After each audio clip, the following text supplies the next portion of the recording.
이병기 대통령 비서실장이 오늘 국회에 출석을 했습니다. 운영위에서 여야 의원들의 질의를 받았는데, 자, 야당 의원들 오늘 벼르고 별렀습니다. 나오기만 하면 아주 여러 가지 질문 공세를 퍼부으려고 별렀었는데 어떤 장면이 벌어졌을까요? 영상으로 먼저 확인해 보시겠습니다. 이병기 비서실장님, 요즘 가장 핫한 인물이시죠? 저를 보고 답변하세요. 네. 예. 청와대에서 사과해야 맞죠? 유감이라고 하는 게 맞나요? 사과가 맞나요? 제 이름이 오르내리는 거에 대해서 국민 여러분들께 송구스럽다는 말씀을 제가 분명히 드렸습니다. 핫하기 이전에 쿨한 남자죠? 뭐, 쿨하고 차분하게 쿨한 자세로 정직하게 이렇게 답변해 주셨으면 감사하겠다는 말씀을 드립니다. 이제 그 점에 관해서는 제가 언급할 사항이 아니라 생각합니다. 이병기 실장은 그 똑같은 동종 비슷하게 전과가 있어요. 차떼기로 시작한 불법 정치 자금이 2012년 대선까지 이어졌습니다. 저도 자존심을 가지고 사는 사람 아니겠습니까? 이름 숫자 올랐다고 그래서 나 사표내겠다. 이거는 제 자존심도 용납을 않습니다. 우리 이병기 비서실장께서는 나하고 친하지 않은 사람이다 라고 했는데 이 140여 차례는 작년 1월 1년 동안 통화한 내용이에요. 저는 5년 전화는 다 받는 사람입니다. 검찰에서 필요하다고 판단할 때는 얼마든지 나갈 용의가 있습니다. 오래된 아는 사이이기 때문에 저한테 여러 가지 뭐 조언도 부탁해온 것도 있고 하지만은 금전이 왔다 갔다 하는 그런 사이는 절대로 아니었습니다. 조수진 차장. 네. 오늘 발언 내용을 보면 그렇게 좀 역시 대통령 비서실장이구나 이런 느낌이 좀 나오는 그런 부분이 좀 있었어요. 네. 그리고 또 이완구 전 국무총리 물론은 났습니다만 성완종 회장보다 가깝지 않았다. 이런 얘기 때문에 오히려 굉장히 비판을 받았는데요. 예. 오늘 이병기 비서실장 정말 대응 잘하더라. 이런 얘기가 야당에서도 나왔습니다. 예. 그러니까 부탁이 오긴 했지만 금전이 오간 사이는 절대 아니었다 이런 얘기를 했는데 이완구 총리는 잘 모르는 사이다 이렇게 얘기를 해서 이게 부메랑이 됐었죠. 자, 그랬는데 1년간 통화를 140차례 정도 한 게 확인이 됐고요. 여기는 211차례, 17차례 통화를 한 사실이 드러났습니다. 네. 이병기 비서실장 같은 경우는 1년간 통화 140여 차례 한 거 맞다. 왜 그러냐 하니까 나는 오는 전화 다 받는다. 이렇게 또 설명을 했고요. 성완종 회장과의 관계에서도 30년 동안 알고 지냈다. 이렇게 얘기하기도 했습니다. 예. 만약에 이완구 총리가 당시에도 나 성완종 의원하고 아주 친한 사이였고 자주 교류하는 사이였고 그리고 어디죠? 부여 사무실 돈을 줬다는 부여 사무실에서도 난 본 거 맞다. 근데 돈은 안 받았다. 이렇게 했으면은 논란이 조금 다른 양상으로 전개됐을 가능성이 있죠. 그렇게 하셨으면 지금 총리 계속 하고 계시죠. 아, 그래요? 앞으로도 계속 할 거고요.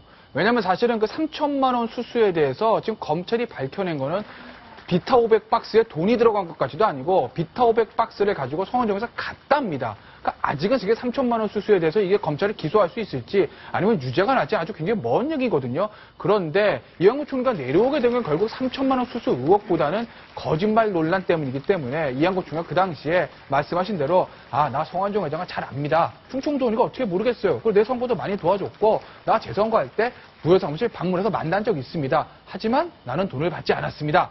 라고 했으면 이완구 총리 제가 이렇게 쓸쓸하게 눈물을 흘리면서 60일 만에 퇴장한 일은 없었을 겁니다. 예. 그러니까 처음에 좀 생각을 좀 신중하게 하고 발언을 했으면 더 좋았겠다 이런 생각이 좀 드는데 박성훈 논설위원. 네. 자, 이병기 실장 사퇴 얘기도 사실 좀 나오고 있어요. 네. 야당에서도 좀 물러나야지 경찰이 수사 제대로 하는 거 아니냐 이런 얘기가 나오는데 네. 본인 사퇴 안 하겠다. 네. 내 이름 석자 나온 것만 갖고 사퇴하는 건 내 자존심이 용납을 안 한다. 네. 이렇게 얘기를 했어요. 맞는 얘기라고 봅니다. 예. 지금 만일에 사퇴하면 어떻게 보면 무책임한 거죠. 자기 스스로 목숨을 끊은 사람의 메모는 흔히 임종을 한 사람이 남긴 유서보다는 어떤 그 사실 여부에서 좀 더 신중하고 좀 더 엄밀하게 따져봐야 된다고 합니다. 예. 그런데 지금 성완종 회장의 주머니에 이름 석자가 메모가 들어가 있었다는 이유만으로 만일에 물러난다 그러면 정말 뭐가 있구나라고 하는 걸 시인해버리는 이런 상황이 되는데 예. 지금 이완구 총리가 물러났던 것은 실제로 3천만 원을 수수했느냐에 상관없이 어떤 그 해명하는 과정에서 상식에 안 맞는 기본적인 사실관계를 계속 말 바꾸고 거짓말로 몰리면서 신뢰를 잃었기 때문이고 지금 이 경우는 이병기 실장의 경우는 이름 석자 있는데 그건 나 이런 사이다. 그리고 돈 거래 없었다. 이런 부분을 설명하는데 여기서 물러난다면 그야말로 과거에 탁 친이 억하고 죽었다라는 뭐 그런 것과 다름없는 무책임한 어떤 사태가 될 수 있다. 다만 이제 이완구 총리의 경우에는 이제 성완종 회장이 직접 육성으로 3천만 원을 줬다는 얘기를 했고 그럼요. 여기는 뭘 준 것 같은 뉘앙스만 사실 풍겼죠. 뉘앙스는 있는데 그 정도 예. 말은 누구에게도 할 수 있는 말이죠. 예. 박정은 그 내가 한마디 하면 아마 그냥 갈걸. 예. 뭔 말들을 할지 예. 걱정되는데 이왕이면 하지 마시죠. 그 예를 들어서 그러니까 그런 사실관계에 근접한 어떤 얘기가 있으면 그걸 갖고 뭐 가리더라도 지금 저런 상태로 대통령 비서실장이 물러난다면 이 나라에 아마 공직하고 남아있을 사람 아무도 없을 겁니다. 예. 네, 오늘 이병기 실장이 그 국회 운영위에서 이런 얘기도 했습니다.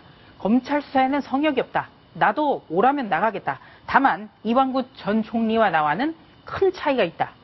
나는 이름은 적혀져 올라갔지만 액수라든지 어떤 성완종 회장의 언급이 없었다. 이렇게 얘기를 했습니다. 아주 차분하게 대응을 잘하고 있습니다. 더군다나 그 성완종 회장이 어떤 지인들과 얘기를 했다는 그 지인들의 전언들에 의하면 그런 얘기도 보도되지 않았습니까?